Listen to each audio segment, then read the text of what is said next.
Kita kembali bercerita tentang tokoh Islam, seorang ahli filsafat yang kontroversial di zamannya.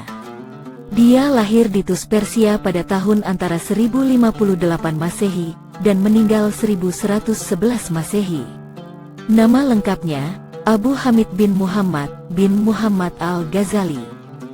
Ayahnya meninggal saat dia kecil, dan serta saudaranya banyak. Sebelum meninggal ayahnya, sudah menitipkan Al-Ghazali kecil ke temannya seorang sufi atau beraliran tasawuf.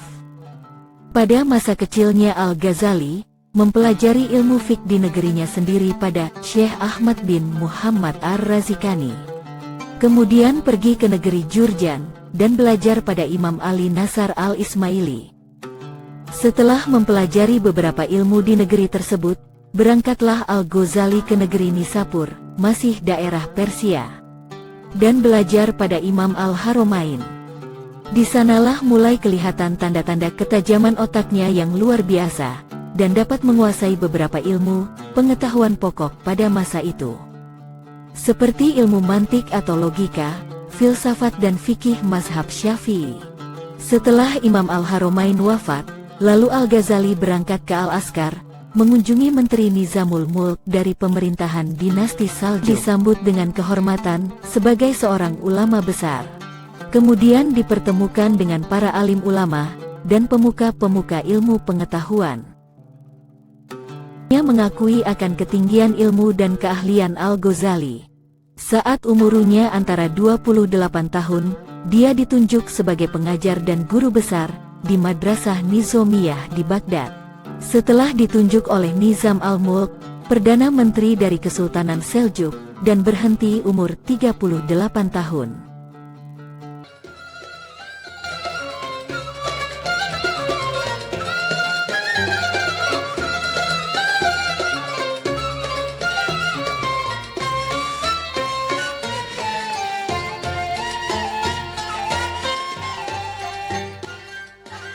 Pada saat di zamannya, banyak aliran-aliran pemikiran tentang Islam.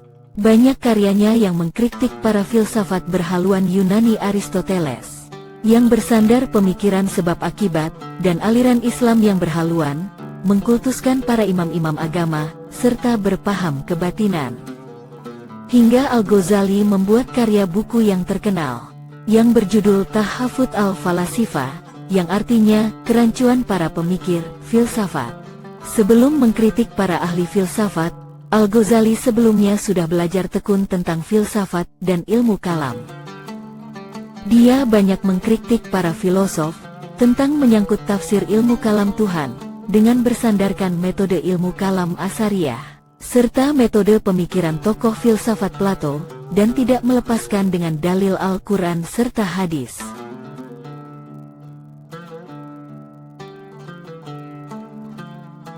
Di antaranya dia mengkritik para filosof yang mengatakan bahwa Allah dan alam semesta bersamaan adanya. Di sini Al-Ghazali menentang, bila Allah bersamaan dengan alam, maka Allah tidak kodim, atau satu, maka Allah tidak sempurna. Dan contoh lain para filosof mengatakan, Allah terpengaruh dengan waktu, atau sebab tertentu dalam penciptaan alam semesta. Maka Al-Ghazali mengatakan, kalau Allah terpengaruh sebab atau waktu tertentu, maka Allah tidak sempurna. Serta para filosof mengatakan, Allah hanya mengetahui kejadian-kejadian yang besar saja, dan tidak mengetahui hal-hal kejadian yang kecil. Itulah sebagian contoh tentang argumentasi Al-Ghazali kepada para filosof yang berhaluan Aristoteles dalam kerangka berpikir selalu sebab dan akibat. Walaupun adanya alam karena sebab adanya Allah. Di sini Al-Ghazali sepertinya membuat kesimpulan bahwa filsafat ada 3 poin. 1. Filsafat unggul dalam hal-hal sekitar wujud fisik, seperti ilmu matematika, ilmu astronomi, ilmu alam dan ilmu-ilmu yang lain. 2. Filsafat tidak menjadikan standar kebenaran mutlak di luar alam dan panca indera. 3. Filsafat kehilangan kepastian menyangkut ilmu-ilmu, metafisika, atau di luar alam fisik yang terlihat. Tapi sebenarnya Al-Ghazali tidak anti filsafat, karena dia banyak menggunakan metode berpikirnya Plato dan Pythagoras serta yang lain-lain dari Yunani. Soal kebatinan, serta para pengikut imam-imam yang berlebihan. Al-Ghazali mengkategorikan bahwa pengalaman beragama tidak bisa dimonopoli seorang imam, karena bisa berindikasi manipulasi tentang kebenaran mutlak. Serta untuk menemukan kebenaran, dibutuhkan otoritas atau kekuasaan, seperti para nabi yang diutus oleh Tuhan. Dan serta lain-lain kritiknya terhadap pemahaman tersebut. Itulah sedikit tentang kisah Al-Ghazali, yang terkenal dengan julukan Hujjatul Islam, karena keahliannya dalam menggunakan argumentasi yang kuat dan sulit dipatahkan.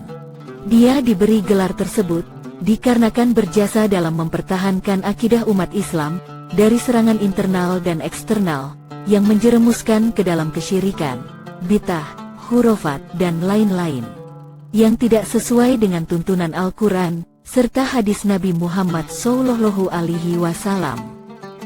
Al-Ghazali telah banyak melahirkan buku-buku yang banyak digunakan sebagian umat Islam dalam rujukan pendidikan, rujukan para ulama, dan lain-lain.